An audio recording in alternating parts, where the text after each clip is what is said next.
Ok, agora esse aqui é pra ser um dos meus favoritos. Ah, não, deixa eu ver aqui. Puru.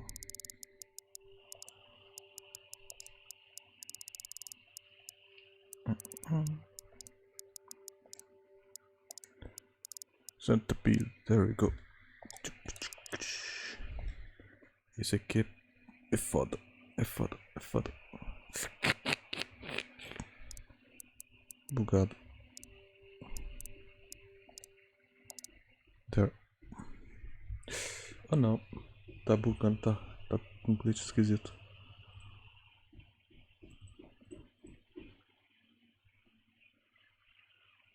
Não tá mais. Please stay stable, please. Acho que agora tá estável. Dá pra começar.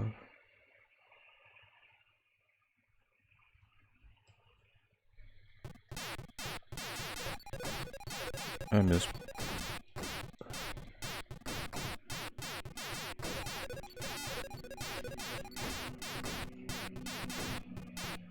É mesmo.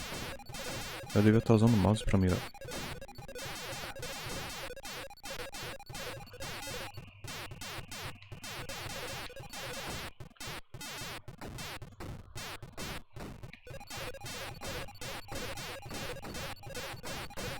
Depois eu reconfiguro os controles. There.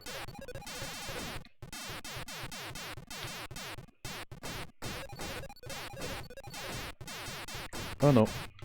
Tá bugando. Volta. Ok. Desbuguei.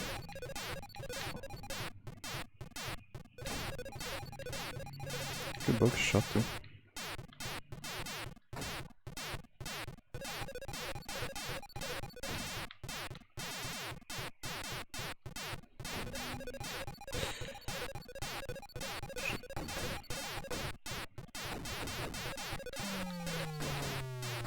Aí, vi.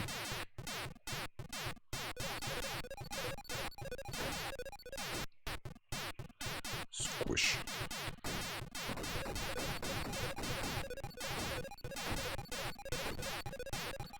Let's go.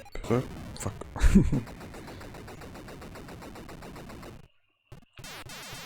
LOL.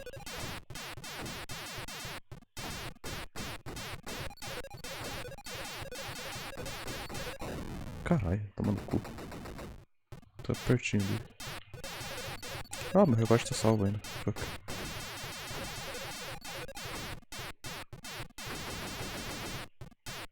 Achei que tinha dado um jeito nele. Nos scores. Oh shit, no way.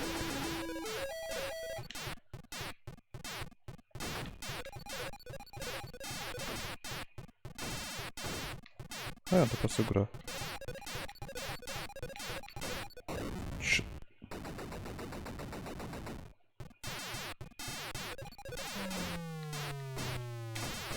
Peguei.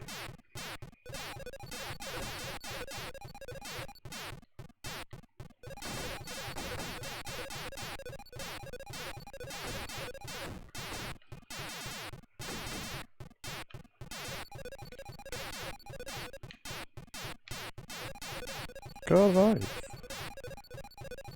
Can't you just...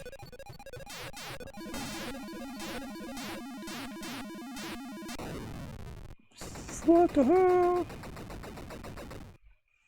Well.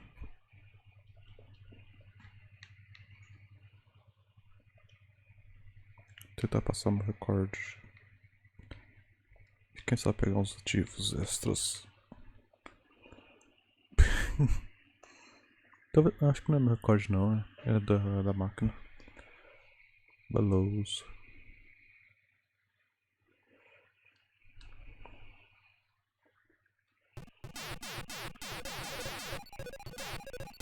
Caralho, quanta poluição visual.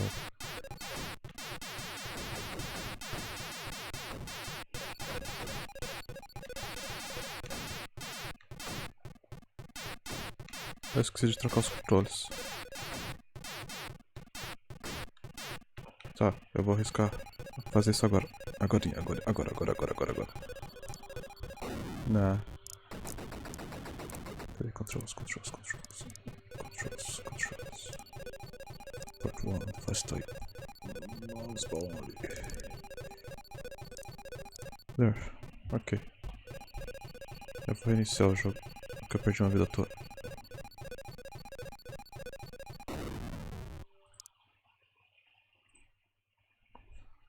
Making sure it's the hardcore stuff is on. Ok.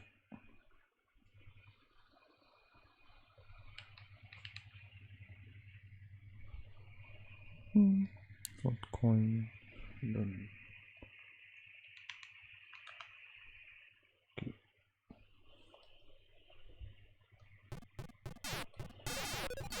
Agora é o mouse que eu tô usando. Fica mais suave.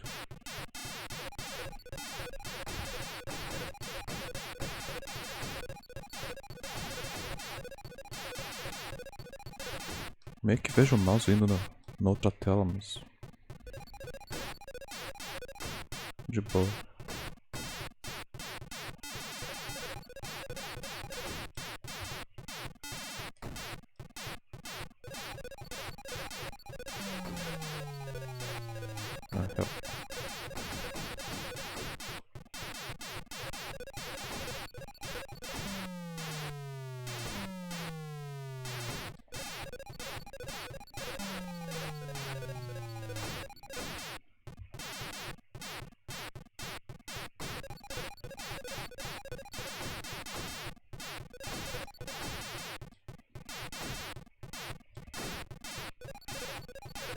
Caralho, fuck.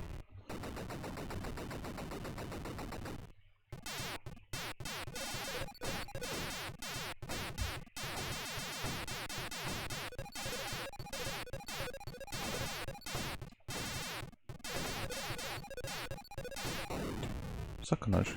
Eu vou desligar a tela aqui que tá distraindo o mouse indo pro outro lado. Desligar o monitor.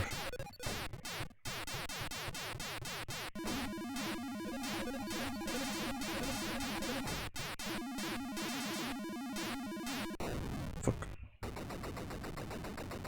Bobeira. Vou tentar de novo.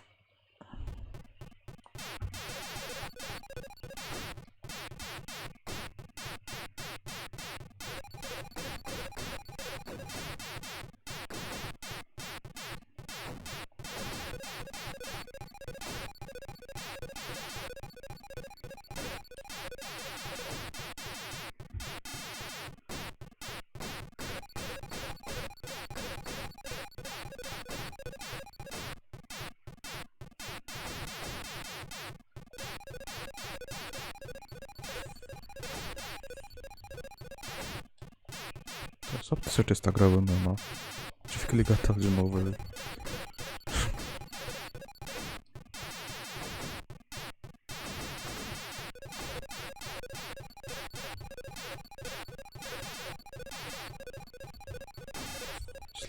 Desliguei.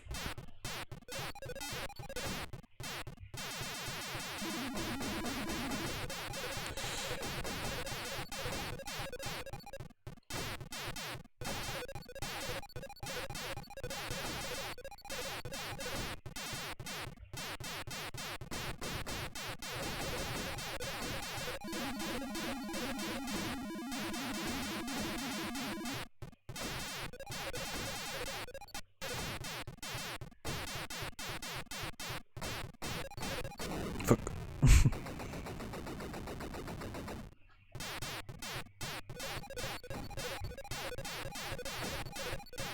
Pior que o mouse eu não consigo mexer rápido nele. Eu cliquei no negócio sem querer. Ai. Ok. Ok, fora. Tá. Tem que checar o que eu cliquei. Não sei o que eu cliquei. Ah, nada importante. Ok.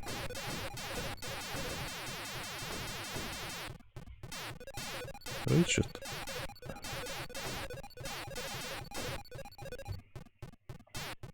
Aham.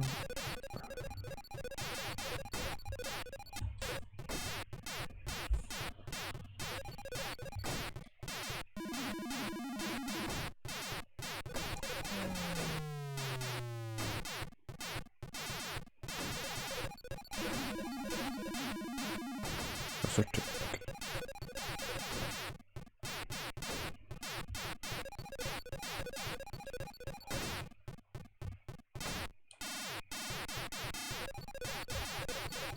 Fuck. Bom, já passou o recorte pelo menos. Senhor.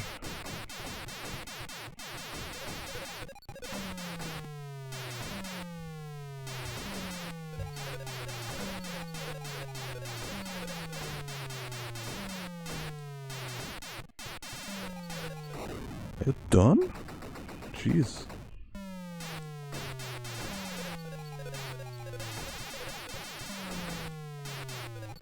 Jesus Christ, quase como eu morri. Morri. Move here.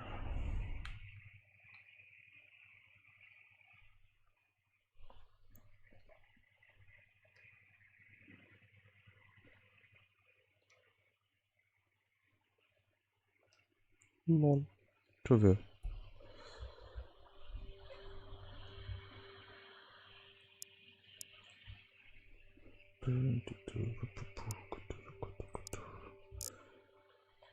Good story. That's the 10th and 15th level. Vou jogar só mais uma vez que tá de daorinha.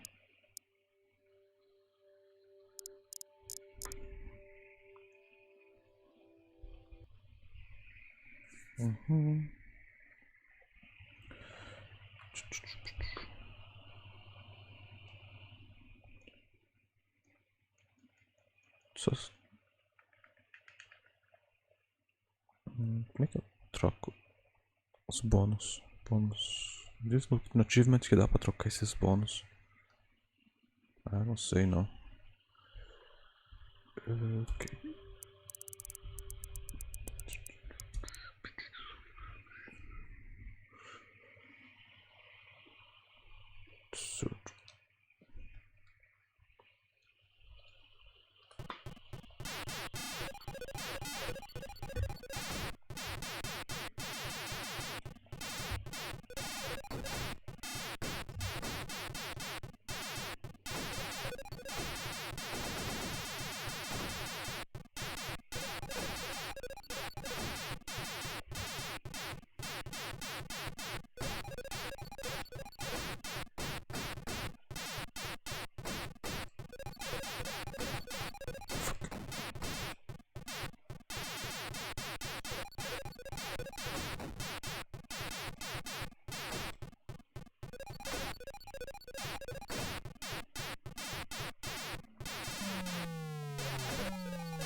Eu não tinha espaço pra ir mais longe.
Carai, que bug do...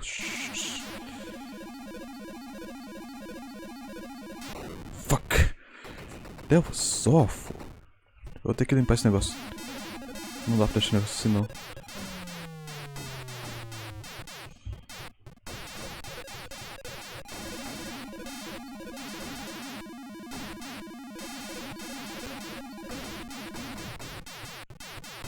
Jesus Christ. Relaxa.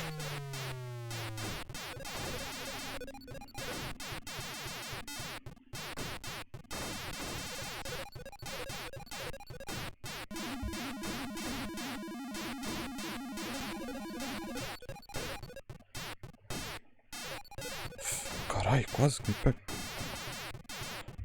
Que horror, que horror. Eu dei um tortadinho de leve ali, não devia ter feito isso. Uou.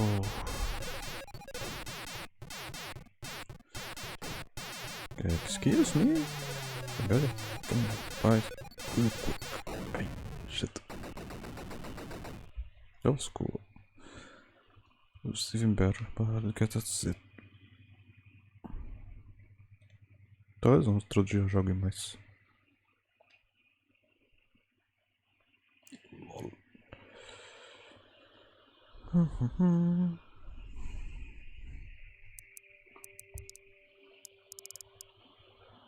I got to the 10th level, but not 15th.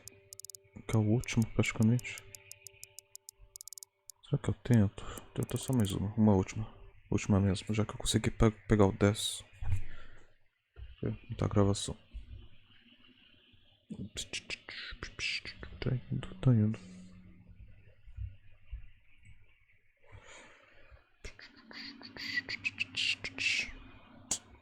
Não, eu não quero cheatar e colocar mais crédito. Mentira, hein? Se bem que acho que, mesmo com mais crédito, as vidas são as mesmas. Ok.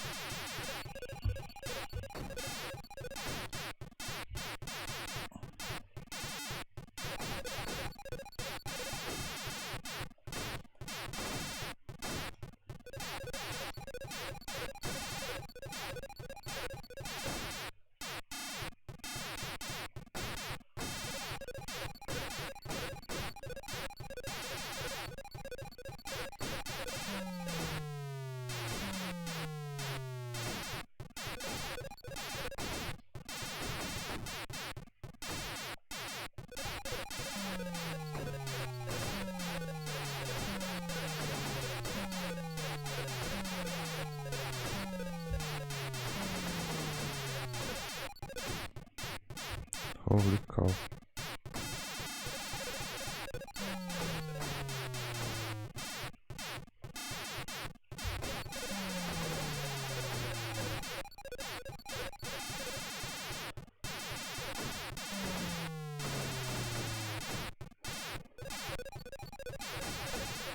Fuck.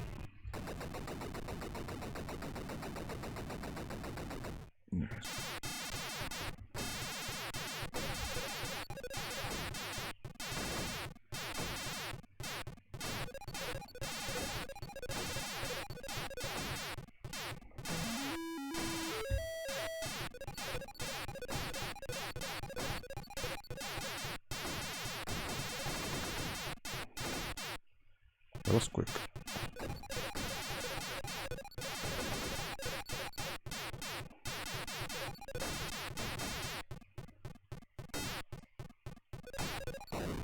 Troll.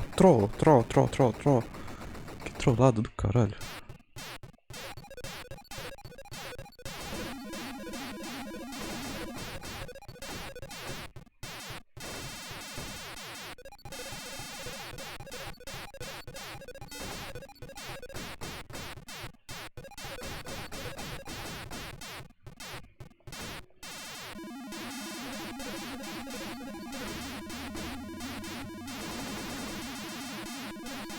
Merda.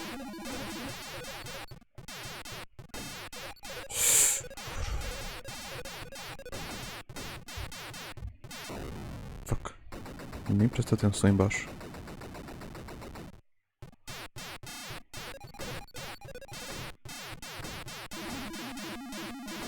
Merda, calma.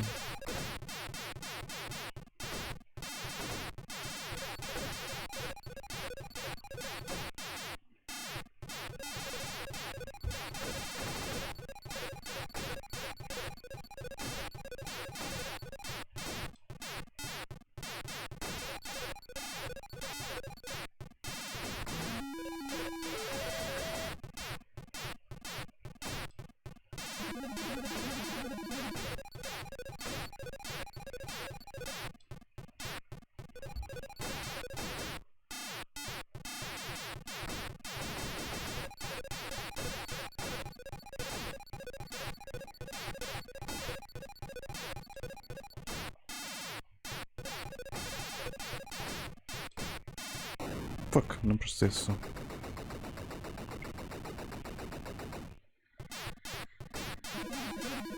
Que desgraça, mas ele mal comecei o negócio limpo. Ele já suja tudo de novo.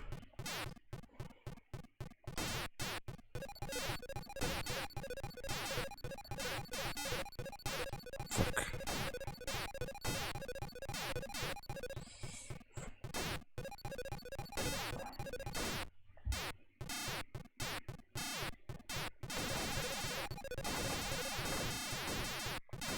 Oh, louco. Yes! Perfect.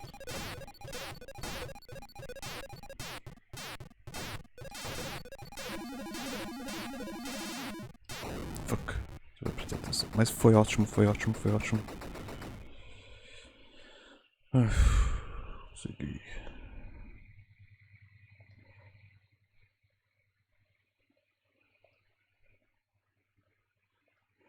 LOL.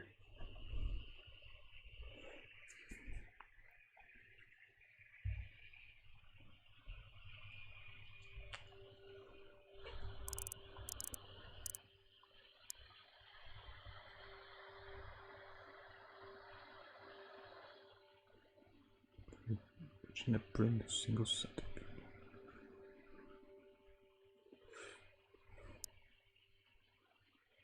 $100 levels, Jesus.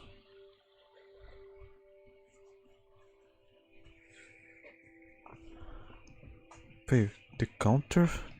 Oh shit, posso ir jogando até pegar esse Centipede Mania. Mas se eu sair do jogo, it may reset, right? Fuck. So I could keep playing the game until I get it, no?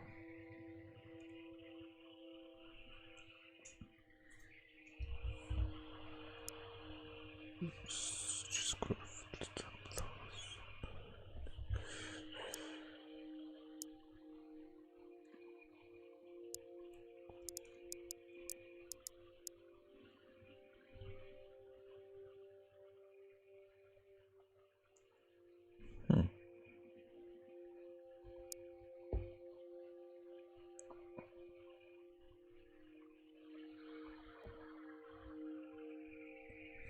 Jesus Christ.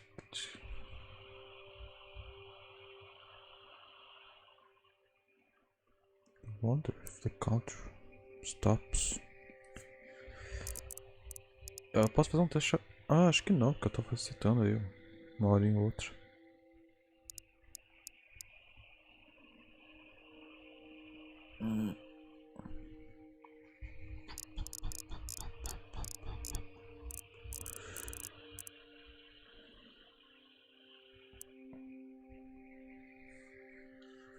Eu vou jogando então. Enquanto eu vou ver uns porocastor. Japonês quebrado. Peraí. Tá certo. Por aquele vídeo de novo.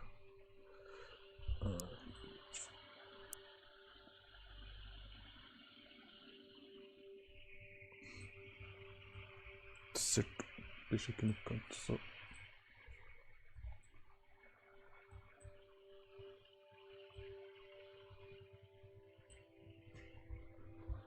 Flying over the waters, and he had to spend quite some time in a Japanese internment camp, or labor camp, or whatever they called it in Japan. And he also was an Olympic hopeful. He was someone that went out there and was, I think he ran the 400 or something. He was likely slated to win the Olympics when he went. And so he had his whole life ahead of him, but he joined the military, was going to do 2 years, and then boom, out comes World War II and all that. And the story of the book goes that the lady, I forget her name, gosh, I literally have no idea what her name is. She is doing all this research for Seabiscuit, and she's just reading old newspapers. And reading old newspapers, she stumbles on this story that's like, oh, we found Louis Zamperini, and we were able to rescue him from one of these Japanese camps. And like, that's it. And she's like, oh, that's really interesting. Put a note on it. Went back there later, ended up spending 7 years to write this book, and it's like, wild success. But if you have the direct answers, well, this whole story goes to show that if you have the exact A to B, there's so much stuff that you miss. Like, often the answer isn't just simply what you want to know. It's like that act of gathering it, going through things. And yes, it's like way inefficient. And yes, it's not, like you could certainly move fast if you could just get exactly what you wanted at the exact moment. Moving faster isn't like the goal always. Like it can't always be the goal. There's more to life than just moving fast. Yeah. 100%. And people can delude themselves and think, oh, I'm doing so much. That's like the whole multitasking thing.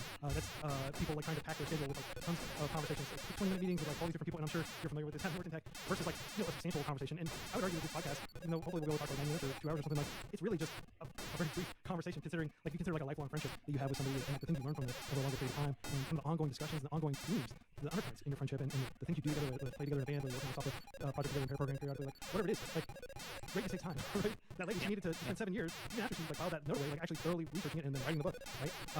Yeah, and I do think that is something that we couldn't lose. I know I'm kind of like an old man taking this to the clouds, but like really, like I do hope there's a return for it, and I hope that there are a lot of people who use these tools not as crutches, but to further deepen the research rather than just shorten the research process.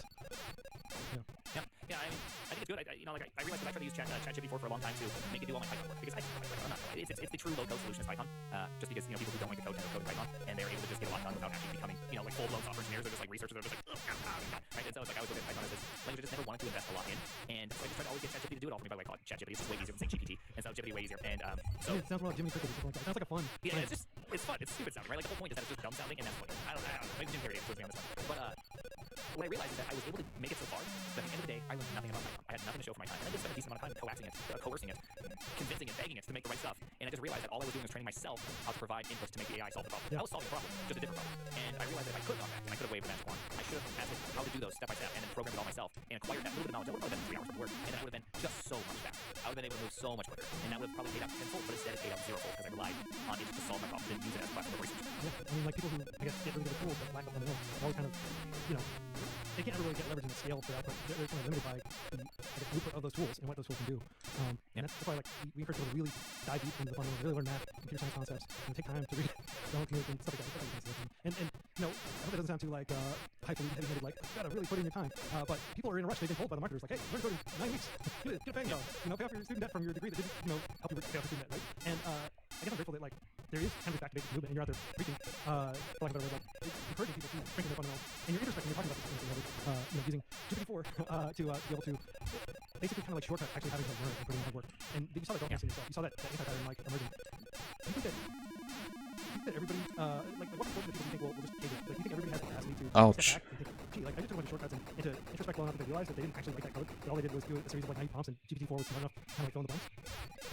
I think people always optimize it. In our society, maybe there exist different societies in which, I'm not a cultural Marxist. I do not believe that everyone behaves like we do. And so I'm speaking from a very American perspective, maybe broader, even broadening it out to the West perspective, but that we will always do what is most efficient, generally speaking. So if I took 100 people and I said, hey, you could A, learn all these things, solve the problem, take you 1 week, or B, hey, you could prompt it, get far enough, you can be done in 2 hours. And you had a job, things to do, and people ask you, you just go, okay, well, I just want to move on. Not that you actually, you don't get the dividends, you just get the paycheck. And so I think we often trade dividends for paychecks. And I've been trying, if you look at Renaissance, becoming a more learned man, trying to slow things down and try to adopt a different culture, which is that, you want to become the master of your craft. I love those stories of these, like that one dude from Norway who could roll steel so well that it took us all the way till we had our fantastic technology just to be able to understand how he built these swords that were like unbreakable. It's just like, how he got that good? He probably had some freak genetic gift, but he also spent like 30 years making swords to the point where he could flip it, listen to the ring, and be like, this one's bad. Just understand deep down, just such a hidden knowledge, secret knowledge level, like how to do things. It's just this beautiful level. And like, I want that. I want the craft. I'll craft for the sake of craft. I don't want the craft just simply have output. Because at the end of the day, output works and it's great. And I would say that output is much more entertaining / driving for younger people. I think when I was younger, output was way more chief concern than the craft itself. And as I got older, I find myself realizing that life is just, it has to be more than just perfect. I want to make the A. Even if I work on the worst things, I want to do it. Yeah, I mean, like, I think we talking about NES and like speedrunning and things like that. Your ability to speedrun Battletoads and 30 seconds. There was this guy, and you may already be familiar with this, but there was this guy who would speedrun all these games. Back before speedrunning was really, I think he'd submit his times and everything. His name was Matt Turk.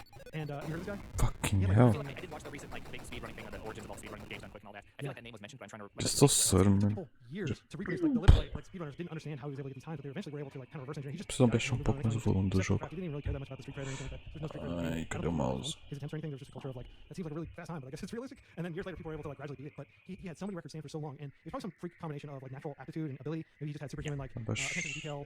Pouco. Thick genetic cord down his spine that just like allows super fast, electricity to flow. Yeah, but it's kind of the same thing. It's like I don't know if that guy even knows that people know who he is or care, but he's just some forum user from like 2006 or something like that, playing Nintendo games that nobody even plays anymore back at that time. and just the romanticism. Like it's very romantic, the notion that this guy's just sitting there probably, in the proverbial mom's basement, like just getting really good at these games and like totally underappreciated, but he appreciates himself. He appreciates that he is getting these ridiculous times, even though he's not even competing with anybody at this time because he's so far beyond the competition. He's still competing with himself. He's trying to like one up himself with each attempt. And there's something really, I don't know, like for me as a man and as somebody who like takes pride in what they do, like there's something very romantic about that.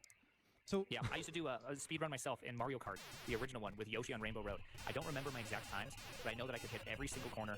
I would drift across every single, like it was perfect. And drifting didn't give you a boost. This is the OG. I could play the entire thing perfect every single time. And I forget the exact timings I was, but it was just like awesome. And I just loved it. And I'd never fall off an edge. And it was just this idea of just doing the thing so well. And then that one time you got lucky and you got a mushroom. And on the backside of Rainbow Road, you could hit the mushroom and take the jump across the entire chasm. It was just like that one run was just so much faster than all the rest of the runs. It was just so cool. But you had to get in all the other runs and like, play the random number generator game until you got in the position. And you had to get your skills into the position to where you wouldn't choke the moment you got that mushroom. And then you would actually finish the run. I choked many times because it was so exciting. Like I was like, ah! Yeah. Well, just keeping with like our general theme of technology and like just to establish the Primogen origin story. Like, so let's talk a little bit about like high school and college and like because you did ultimately go and study computer science and but when you went into like was your like high school guidance counselor like were people like yes this man's gonna be a software engineer like what did people think about you when you were in high school? What was your general vibe? Well, my teachers, all but a couple, very few. I think of Mr. Patrick all the time. If somehow Mr. Patrick from Billings West High ever heard this, shout out to Mr. Patrick, great guy. And if you know anyone in Billings, you tell them to tell Mr. Patrick he's still around, that he's the best. But all the rest of the teachers, I probably wasn't the best student. Okay, there's this one teacher named Mrs. Baird, and she had 200 bears in her room, and I may or may not have thrown one or two of the bears out the window. I may or may not have gotten in some decent trouble. She hand wrote me a note telling me that I will never amount to anything in my life. She literally hand wrote you a note saying that. She took the time. She took the time and the effort and the patience to really remind me that I am by far the worst person in the universe. And so, I was a shithead. Granted, I don't know if cursing's allowed on this. I was a poop head. Yeah, I don't censor anything. Don't worry about it. Okay. And so I agree. I was not very nice.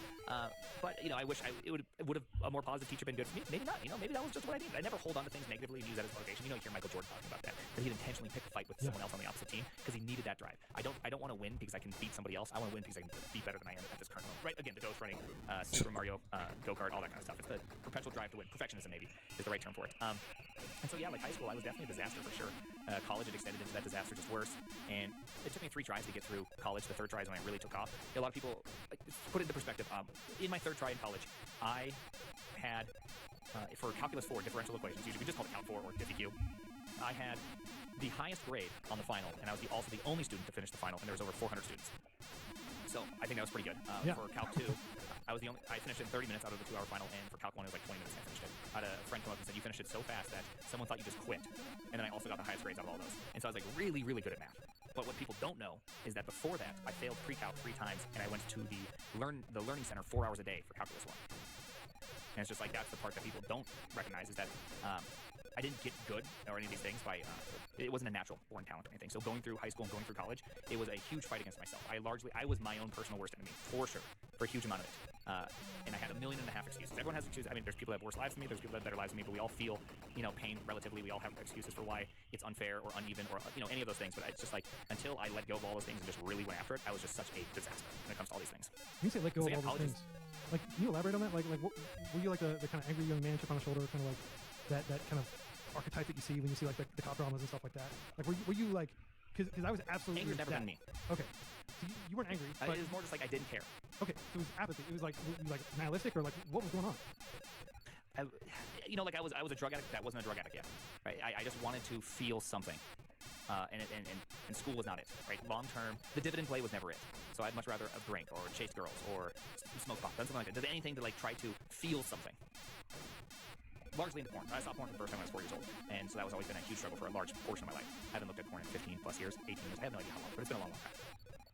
Yeah, and so in this, because you didn't feel anything like I'm not like a therapist or a psychiatrist or anything like that, but I'm just trying to make sense of this like as like we can riff. I don't hold you to scientific standards. Don't worry. Okay, cool. So I mean, were you just kind of apathetic as far as like academics and stuff? Just like I kind of suck at math, whatever. Like were you resigned to just sucking at math? No, it's not that I was resigned to sucking at math. I was just resigned to not try. Yeah, and so what changed? What was it the snap? Because you put in the time, right? You went to the Learning Center, which is kind of a humiliating thing. Like, oh, I'm not good enough at this. I have to ask for help, right? Like, what was it that I guess inspired? Did the school compel you to go to the Learning Center for like 4 hours a day and get tutor? I mean, that's a lot of resources. Math tutors, like having somebody teach you 101. Was it 101 instruction? 101 or 102, yeah, there's always open seats at the Math Learning Center. Very few people ever take advantage of it. NTAs are required. Like, people get their college paid for by volunteering or spending all their time. It's not really volunteering if you're getting paid to do it, or you're college paid for. They make that trade-off. They pay their time for being able to go to college or get their master's or get their doctorates. And so there's always seats available. So I always had, there was never like me waiting for somebody. And so it was just that I just put in the time. As far as the things that kind of like transpired to that, it was my second go round of college, and I became a late life Christian, and I kind of changed, like, my whole life changed on a dime in a single evening. Never really had any of that. Wasn't planning on having any of that. And unlike all these fancy stories where people say how their whole life changed and all that, the only thing I gained was a conscience. And all of a sudden I couldn't do things that I used to do. So if I watched porn, I felt bad about it. Or felt bad in my life. All of a sudden I feel bad about it. If I smoked pot, I felt bad about it. If I drank, I felt bad about it. I was like, what is going on in my life? And so it's just like, just everything changed. So then it's just like me. I was the most reluctant person becoming a normal contributing citizen, I think, of all time. It's just like, just every single step of the way, I hated it. And it's just like, oh man, absolutely, just the worst. Just teeth pulling the whole way. Yeah. Can you talk about that, like, that moment of, like, just hearing conscious, like, was it like a voice in your head, or was it just a vibe in your gut, like, I shouldn't be doing this? Yeah, more vibe in the gut probably than anything else, you know, however that happens. Where I don't pretend to know any of these things, because obviously it's not like I was a well-researched person. I wasn't, you know, this was not an intellectual exercise that led me to A or B. This was a very sharp moment that I just felt like the reality of all decisions I've ever made, compounded, plus like the reality of all future decisions I will make. If you were to travel back to that moment, do you remember the specific moment? Like, were you just sitting on the couch, like, and it just hit you, or yeah, like? It's a personal moment. I'll keep that to me, but so it was cool. it was just a very intense thing, and that's all I remember, is just being so compelled to do something. That's it. Like, that's why I just say, like, holy cow, is this what experiencing God is like? I have no idea. It was vastly, like, if my realm of experience was this circle, it was somewhere way far out on the outside. So I was like, this is vastly different than all things in my entire lifetime, and so therefore I'm going to have to. It would be a fool of me not to respond, and so I responded, right? And that was what led me down the path of being changed, where I was fine doing work. It's like, it also unlocked one thing I could learn. I could now not look at school as a complete disaster. Yeah, and what happened from there? I mean, it sounds like frankly, it sounds like you were a new man. Like it had a dramatic, sudden impact on your academics, on how you manage your time, on how you manage your own behavior and, like, impulses and things like that. Yeah, it took a long time for me to catch up. You know, like, often I think we all experience this, where our heart will move, but our actions aren't representing how we feel. Like, I think we've all had these kind of things where, you know, like, take any person that's not in shape, but they've all of a sudden they really want to get in shape. Like, their heart has moved, and they now feel bad because they know that they didn't do what they thought they should have done, right? Like, and so that's kind of like what happened in my life. And this distance took 3 years for it to close, and so it was a long time. But it was just like, I knew that I didn't like where I was. Yeah, so like that's. So I didn't want to be addicted to porn or drugs or any of those things. Like, I wanted a life that was meaningful and good, and I could actually, you know, I could actually one day have a wife and kids and not give them the same curse that I was given at a young age. Like, how do I give something better than what I had? And, you know, to fast forward a little bit, you have a wife and kids. You have been able to find success, and it doesn't sound like much of this would have materialized if you just stayed doing what you were doing. Do you ever think about, like, how, like, I often think, like I had some pretty dire times. Like, I had a big falling out with my parents. I spent, like, a year sleeping in my car at the Walmart. Fun fact, Walmart will generally not call the cops on you if you're sleeping in the parking lot. They have kind of like an unspoken rule that, you know, people who are between places to live can, like, sleep in the car together. And, you know, hospitals and other places like that are generally pretty understanding. So, yeah, like I kind of went through a period like that too, where I, you know, dropped out of high school and just spent, like, my entire teenage time doing a lot of things that I'm not, like, super proud of. It's not that I'm not proud of them, but it was just like, looking back, I feel guilty that I squandered so much of that time and energy that I could have spent, you know, reading or learning, and eventually I was able to, you know, go to state school and get my degree and everything like that. But I always felt like that there were the lost years, so to speak. And I always wish that, like, I talked about Star Trek earlier, I'm gonna talk about it now. There's this one episode of Star Trek: The Next Generation where they're trapped in, like, a Mobius, like a loop of time, and Data and Captain Riker figure out this way that they can communicate and send information back to themselves so that they can change some sort of, like, thing, because the ship's gonna blow up if they don't do something different than what they've been doing over and over. The ship I feel like I saw that. I saw all the episodes, but I can't remember that many of them. But I feel like I remember that one. There's another movie called Arc on Netflix that is effectively the same thing. Okay, cool. And so anyway, they figure out this way that they can, like, basically use, you know, tech, as the writers referred to it, like neutrinos or something like that, where they could send, like, a few bits of information back. And all they could do was sent, like, something in Data's, like, you know, AI-powered mind. Like, he could actually perceive these, and it would, like, flip a bit or something like that, and he'd be aware of it. And they could only send, like, I think he said back the number 3 or something like that, right? And that's it. So again, I don't want to spoil this episode, but I often wish that I could send something back to myself when I was sleeping in my car at Walmart. Just like, if I could just send back 2 letters or something, so that I could have some sort of hope, because I felt really hopeless. I felt really nihilistic. I genuinely didn't think that I would live into my 20s. I just figured, like, a lot of my friends died, you know, like suicide, other things like that, and I just didn't see a future for myself. And I wish that I could send back the letters okay or something like that, just so I would be like, oh, there's hope for me, you know? Did you feel any sort of hope? And do you wish you could send hope back, or do you think that if you sent hope back, that would corrupt you somehow and, like, potentially ruin the process? Like, would you trade what you went through? I've never traded what I went through. I hold no resentment towards anyone or anything. No, I would never trade what I have. Because if I would have traded what I had, again, if I could make myself feel better, I would have not probably had the same life change event.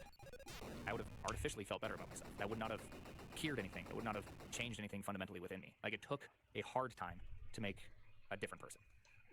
Like, there's that old phrase, right? It goes something along the lines of, like, hard times make good men make easy times make bad men make hard times. Some I forget, it's an old phrase. It goes something along those lines. It's just like, I had to have that same internal small cycle where it's like, if I didn't have the bad, I don't think I could have had the good.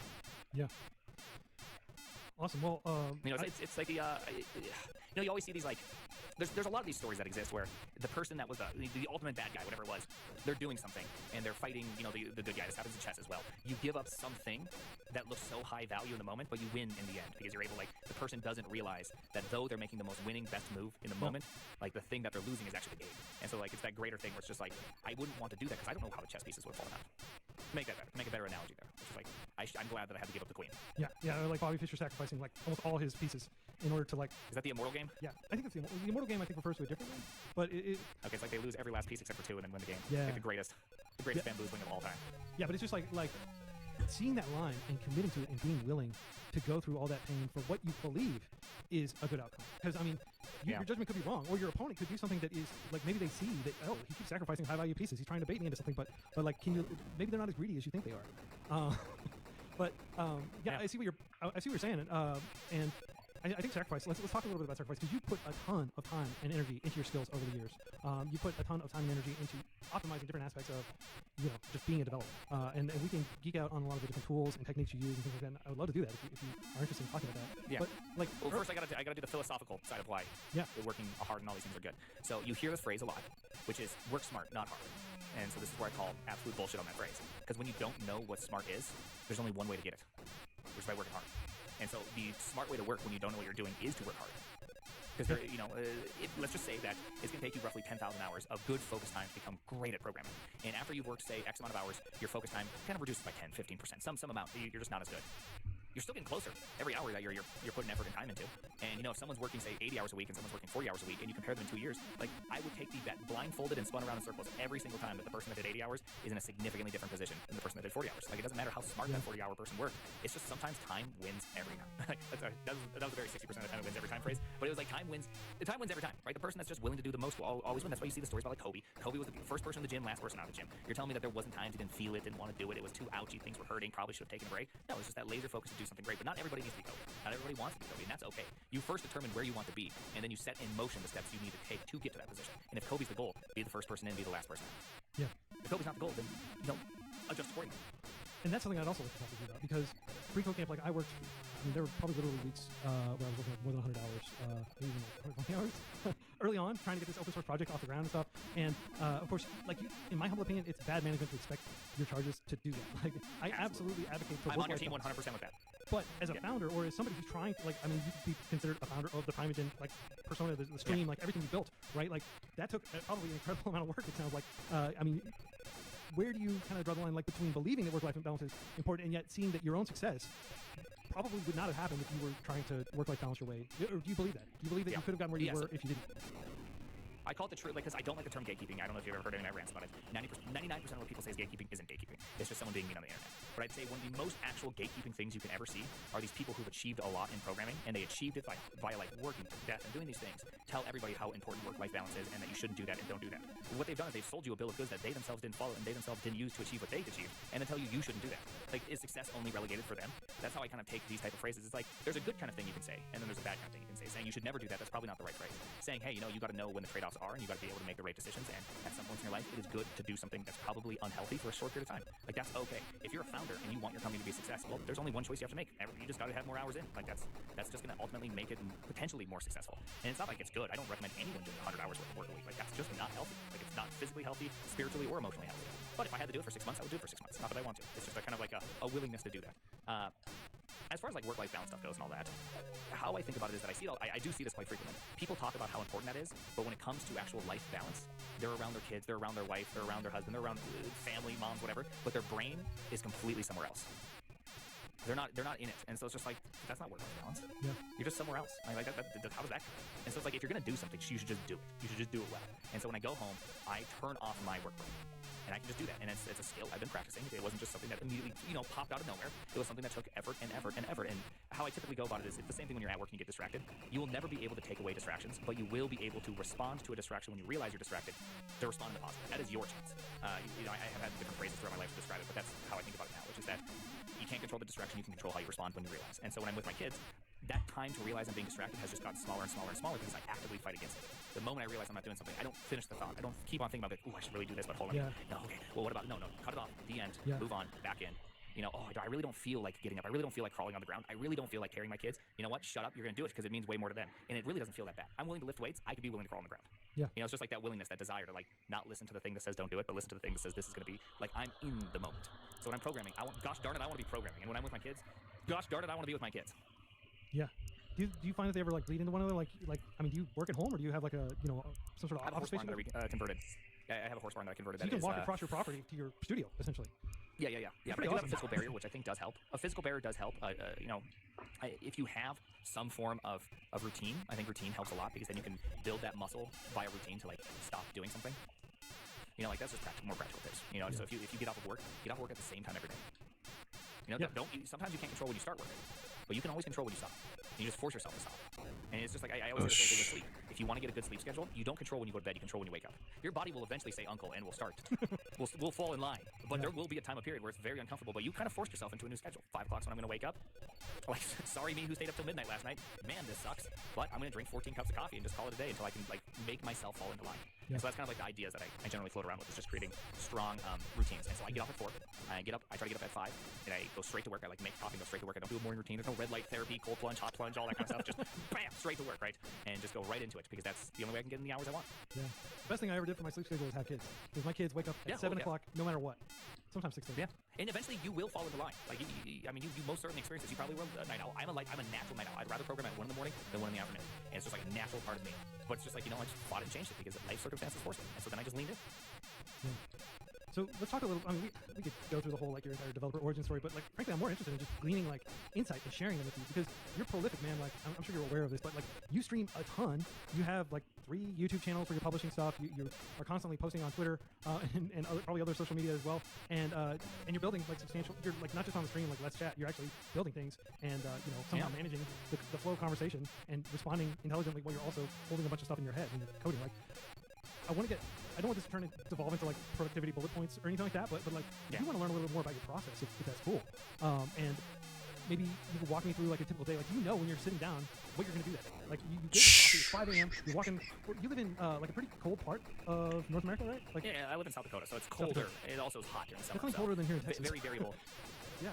So yes, you're trudging through the Texas snow is potentially with this horse barn, and you're sitting down. I hope you have insulation in there. You have insulation? You have a space heater? How do you stay warm? I have a mini split that I put up there. That was the most expensive part of this. It was framing and the mini split that were the 2 big ones. And so this is paint. That's a literal painted wall. You're not using the flimsy green screen. I got a green room. Unironically green room. Yeah. So let's talk about 5 a.m. Put us in the shoes of the Primogen as he's sipping his coffee. Oh wow. Yeah. So it's a real green room. And then of course there's the camera. The ring light. There's a bunch of foam the next all season, over the place. If I go on that side. The next season of The Mandalorian will be filmed right there in your horse barn. It could be. Yeah. This is literally a horse barn and 2 stalls. Very cool. So, what is your day like? You got the coffee. You're walking out there. You're sitting down. What happens? Walk us through it. I generally come in with a very, very. I know that I'm going to program. I know I'm going to do something, and that's typically how I start. I have a project that I've been building, and that project is fairly complex or fairly technical. And I know that if I just sit down and just, it will come back to me, all the things I need to learn. So sometimes, as I BS and talk with people, I'm in my back brain going, okay, what was the last thing I did? Okay, I remember all this stuff. All right, now I know what I need to do. I have 5 things that I know I need to do to put what I'm working on the shelf. I just don't remember right now what the 5 things are. I'm sure I could derive them if I just rewalk the path, but we'll start later, and I'll start figuring out things and get it done. Well, tell us a little bit about your frame of what you experience as somebody who has 1,000 people watching on Twitch and rapidly typing comments, and what it's like to watch all that stream by, knowing that you got to keep the show going. This is live. What does it feel like?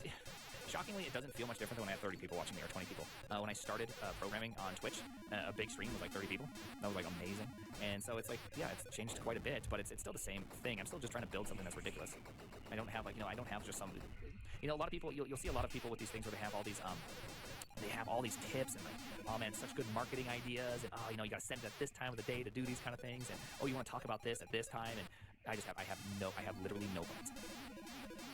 So you're just relying on your ability to perform in the moment, essentially. Like, it's a performance. Essentially, there's not like a whole lot of systems in place to like help you. Like perhaps like a less interesting streamer would just have gimmicks or something like, oh, let's go to dumb pet tricks or something like that, or whatever it would be, like different segments or things. Do you do anything like that, or is it like? And I'll be completely candid. I've never sat down and like actually watched one of your streams. I just watch YouTube and I watch it like double speed, and I usually watch it while I'm doing something else. Like, not to denigrate your art or anything like that, but what would a typical flow be like for somebody who's never watched you stream before? That just depends on the day. So I either do heavy programming days or we do like article style days and all that. And so these are the heavy, like today was a heavy programming day. So for 5-6 hours, we just wrote Go code, wrote all of Huffman encoding for stuff, and I could do various value size and all that for Huffman encoding, and then we ended up beating gzip for this kind of real-time rendering engine that I'm doing right now, and so that was fantastic. I was very, very happy about that, but that was today, and so that was the plan. I knew I wanted to get far into the Huffman thing. Didn't think I was going to put a bow on it, but hey, we put a bow on it, and so now it's done. Now I got to move on to the next thing. Quad trees. I have a theory that if you break up the screen into various regions, those regions change less than if you try to do the entire screen at once for encoding. And so obviously all this stuff has been done before, but I'm just doing it myself. I'm doing it all myself, and I'm going to make a little fun engine for game stuff. And so yeah, that's the next thing I'll do. And like, pardon me if I'm asking kind of really late question, but essentially just more efficient compression is what you're after. So it's, the idea is that I'm rendering it in the browser using DOM elements, and so everything is rendered on the server and all finished, and just on the just in the browser do you see the result, and that's it. And so it's kind of like WebRTC or something like that, but it's just with ASCII. So it's all ASCII games. That's part of the fun. I wanted to make them all ASCII, and so it's all browser-based ASCII stuff. So it's just like minimizing how much data you send down. Yeah, that's really cool. So like Dwarf Fortress type games, or sure, would that be representative of the type of games you're developing? Are you a Dwarf? Well, the first Fortress one I'm doing fan? I'm encoding Doom. Okay. And we're going to play Doom, so that way everyone in chat can play Doom at the same time. So instead of having Doom on the most bizarre device, I want to have 2,000 people play Doom at the same time. That's a novel approach. Instead of having it running on a pregnancy test, you're having a whole bunch of people running on Twitch. It's like Twitch plays Pokemon, I think. It was like an experiment. Yeah, that was the first one. The problem is latency. Latency sucks, right? Yeah, so because you don't know, like the average kind of Doom is very instantaneous. Like, you have to be quickly moving around if you're not going to get slaughtered by the demons, right? Precisely. And the reason why you have to have, why I'm building all this real-time stuff is that I want someone to be able to open up a web browser, and I'll be shooting up from my computer up into some FlyIO nodes or something like that, and then it will display what's on my computer within like 500 milliseconds. There's some like latency that you could have. That's fine. It's just that anything beyond that, it becomes untenable. So if they press and chat takes 200 milliseconds to get to my computer, plus or 300 or 400 or 500 milliseconds, plus for them to see what they're seeing is 400 milliseconds behind. That still actually largely works because Doom is such a simple game. You don't need to be precise. You just need to like shoot in the demons for general direction and you hit. So there's a lot of forgiveness in the game. This isn't Fortnite. This is so a lot of people are going to be using the double barrel shotgun if they're going to have any success, I would imagine. You can select guns by just selecting a different gun. Yeah, and Twitch itself has like a good amount of latency, like several seconds. So like if they're looking at the actual Twitch stream, then what has happened in the game has already moved on like a couple seconds before their input actually quite a bit. So how do you address that? Is there a way to address that? That's why I'm doing the whole real-time stuff, is that they're going to open up a website. Okay, so you're not going to rely on what's on my computer within a few hundred milliseconds. And if I really felt like I could shave off another 150 or whatever it is, my guess is that a lot of my ping up to these servers is like 40-50 milliseconds, so it's not like terrible. And so for me to send out this data and then to just have it route back down to somebody, it'll be like 90 milliseconds for them. It's like not a huge, it's nothing that's deal-breaking. The deal-breaker will be all Twitch chat latency, which will be like on the order of 500 milliseconds. Have you talked to Twitch? Is there anything you can do to like improve that latency? I can make them so they can play via just the website, but I don't want to. Yeah. It's more fun to make them go on Twitch and all vote with W's and A's and S's and D's to say exactly what they want. So it's a consensus like most people said A here, so we're going to move to the left, basically. Like I'll be taking like every 100 milliseconds, every 75 milliseconds. That consensus will then play that key for the next 75 milliseconds or whatever it is. Except if it's a fire, it just plays it once. And so it's just like you kind of have to make it play these different things. And can you do like WF so that it both moves forward and fires at the same time? So I got to figure out like some of those things.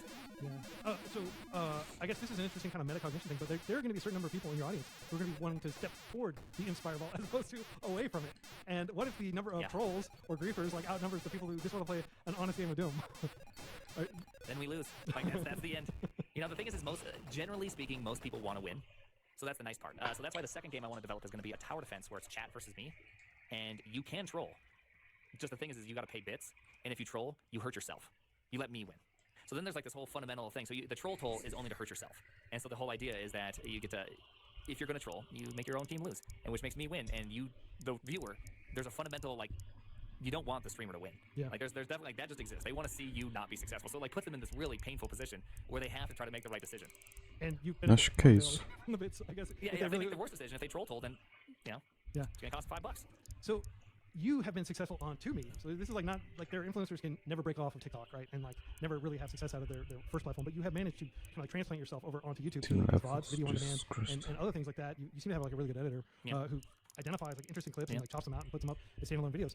Like, so you're kind of at the forefront of the difference in culture between Twitch, which is primarily gamer driven, and like YouTube, which I mean is like everybody. It's the biggest website on the internet, basically. Yeah. And like so you're almost kind of like in a position where you could be like a cultural anthropologist between those two there's worlds. Like, also what are some of the the things you other observe side. that are different on Twitch and the nature of that medium versus YouTube, which is like real time with chat, versus YouTube with its extremely sluggish comment system. Not sluggish, but like people watch the video, then I they know go what to you the mean. comments. It's not for communication. Yeah. It's not for synchronous communication. It's for I always feel bad using the term async. Ever since Annie made a big deal about async, and now I'm just like, oh man, it's so true. Async means asynchronous communication is to take two communications and synchronize them. So you've been using the word all wrong. But Twitch.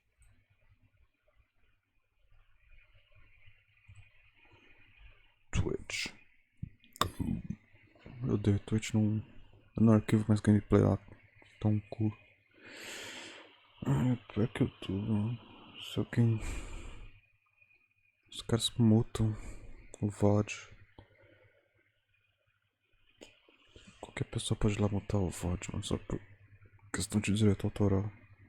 Acaba fodendo o arquivo. Enfim.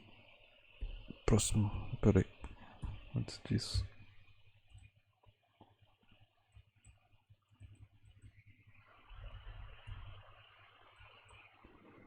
Okay.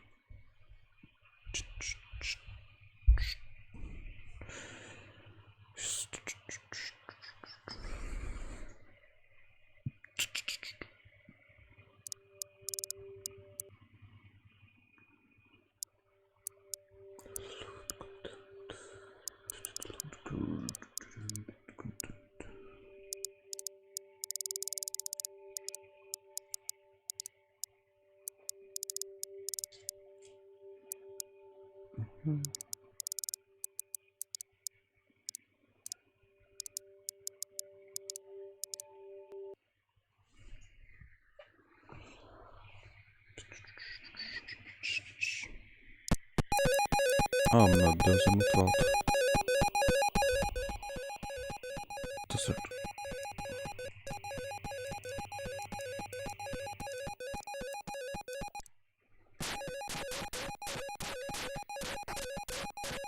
Eu não posso usar o mouse nisso aqui. O emulador é diferente.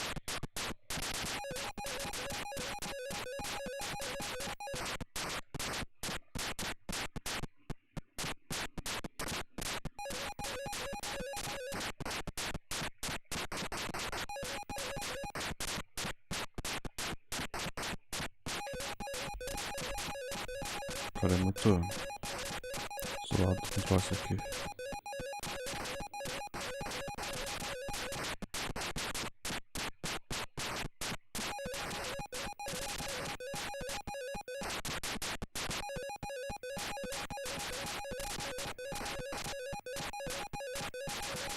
Fuck.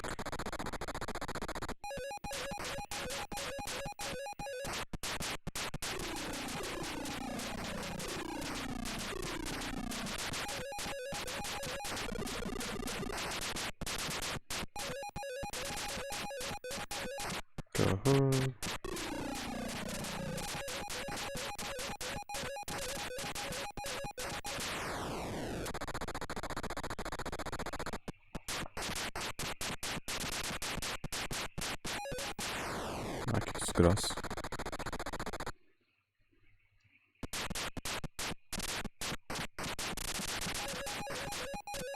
Deixa eu ver se consigo resolver esse problema de delay. Vou ter uns controles.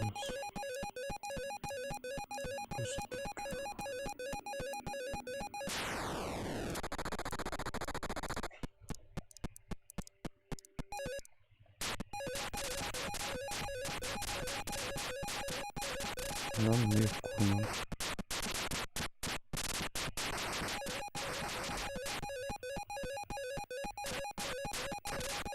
Nossa senhora.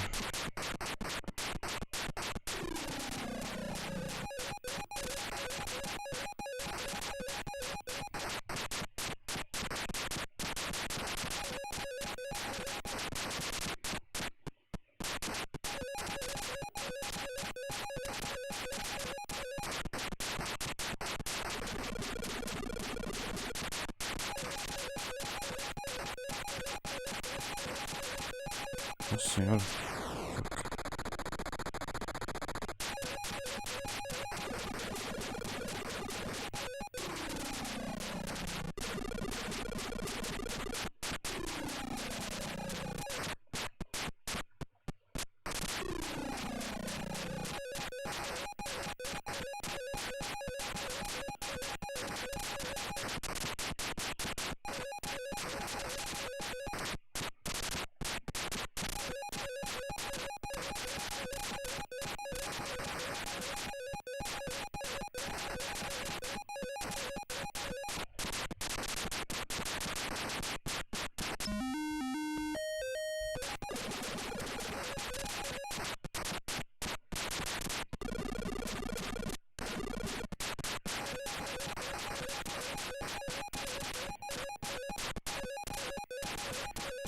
Fuck. Really went on me.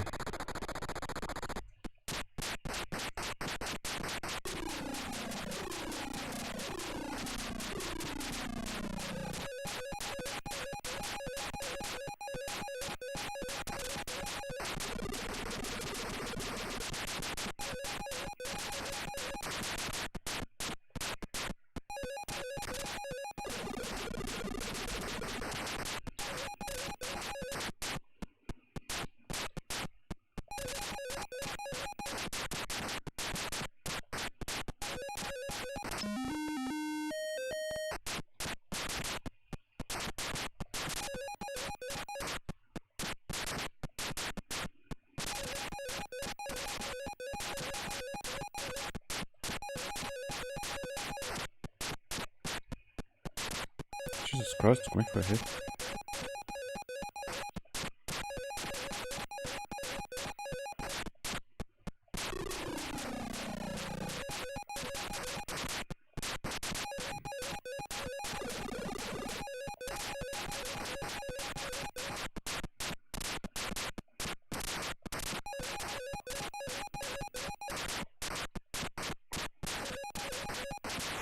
Tá bugando muito, mano.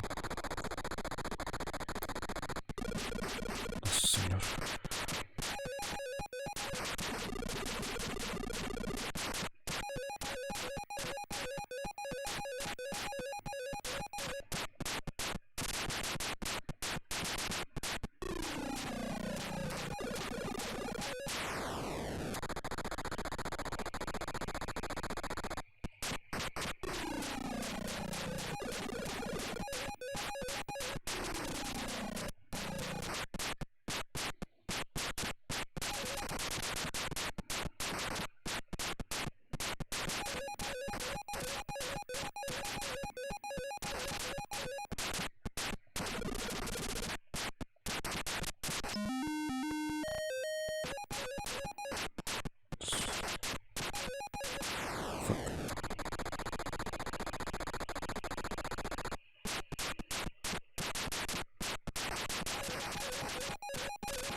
Good. Should be.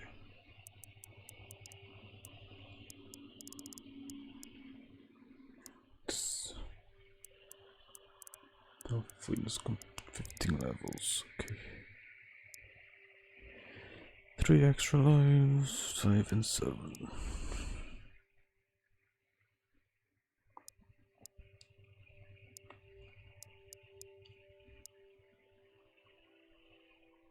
voltar a jogar só mais uma.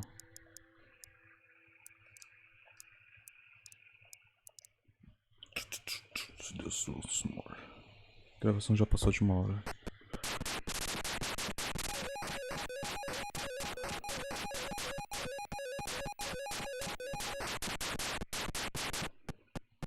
O Centipede eu vou fazer separado. Igual Super Breakout, caralho, que coisa chata.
Fuck.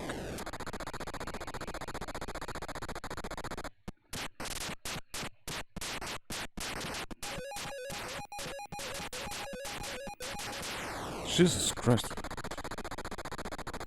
Mouth. Que isso, mano.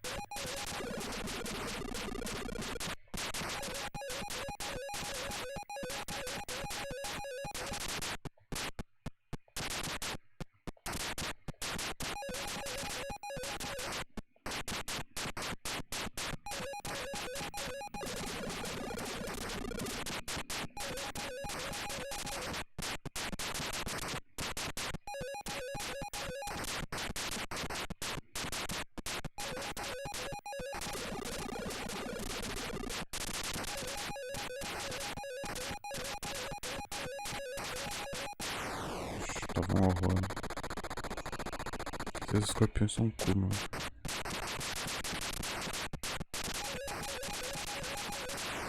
É bosta. Muito rápido. Tenta só mais uma, porque isso aqui foi rápido demais, né?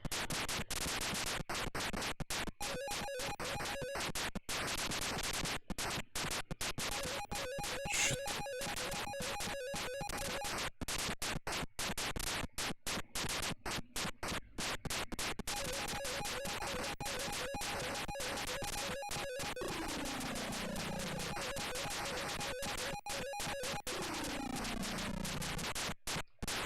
Ah, eu fiz merda.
Oh, inferno.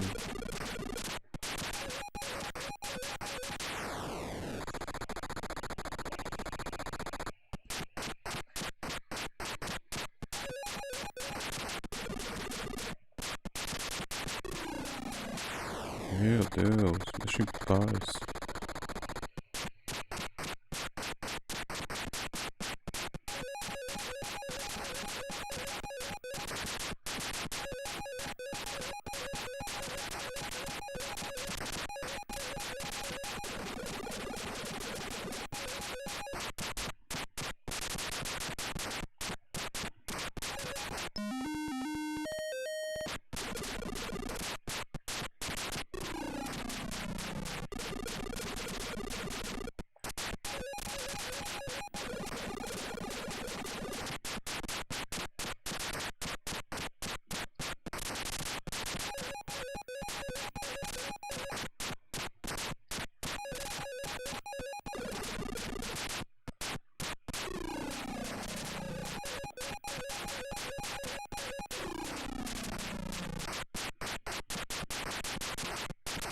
Shit.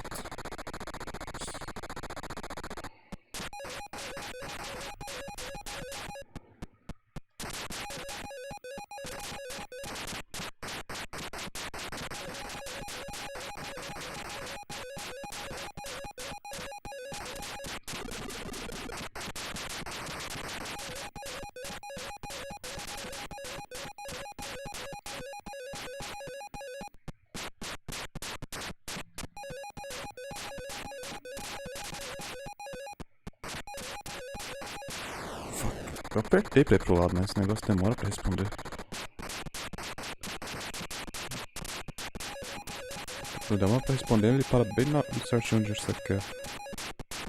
Esse delay é chato.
Não responde, não.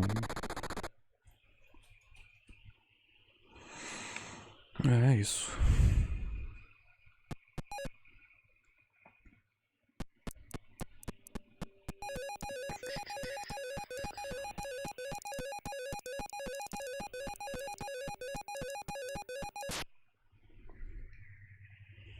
Não.